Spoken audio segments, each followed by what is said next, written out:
የት ነበርክ? እየመጣው ነው። ሰናት ተዋሸኝ።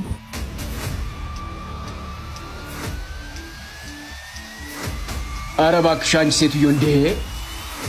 ናፍቆትሽን በጮት ፍቅርሽን በመንከስ የምትገልጪው ነገር በጣም ነው የሰለቸኝ። እንደፈለግኩ አድርጌ መግለጽ እችላለሁ። እየተማቱ ይቅርታ ማለት ይቻላል እንዴ? እኔ ፍቅሬን ለመግለጽ ትርጉም እስከሰጠኝ ድረስ አንተን አይመለከትም። ሕፃናቶች ወደ ባህር ድንጋይ እየወረወሩ ባህር ውስጥ ያሉ እንቁራሪቶችን እየመቱ በጨዋታቸው ይዝናናሉ። እነሱ ያልገባቸው ነገር ግን እንቁራሪቶቹ የሚጮሁት ስላመማቸው እንጂ እነሱን ለማዝናናት አይደለም። አንቺም እንደዛው እየሆንሽ ነው። ከደበረ ይቀራላ። ለማንኛውም ጓደኛዬ ልታገባ ነው። ታዲያ እኔ ምን አገባኝ? ይመለከተኛል? እኔ ብቻ ነኝ የቀረሁት። እና ታገቢም እንዴ ወይስ ገዳሜ መግባት እቅዳለሽ? አግባኝ እያልኩ እኮ ነው። አይገባም እንዴ አንተ?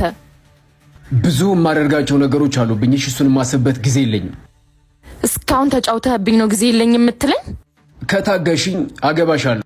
አሁን ከሆነ የምትፈልጊው ደግሞ ፈልገሽ ባል ማግባት ትችያለሽ። ሰን እኔ ጨርሻለሁ። እነሱ ያደረጉት ሁሉ ለአንቺ ያስፈልግሻል ማለት አይደለም። እሺ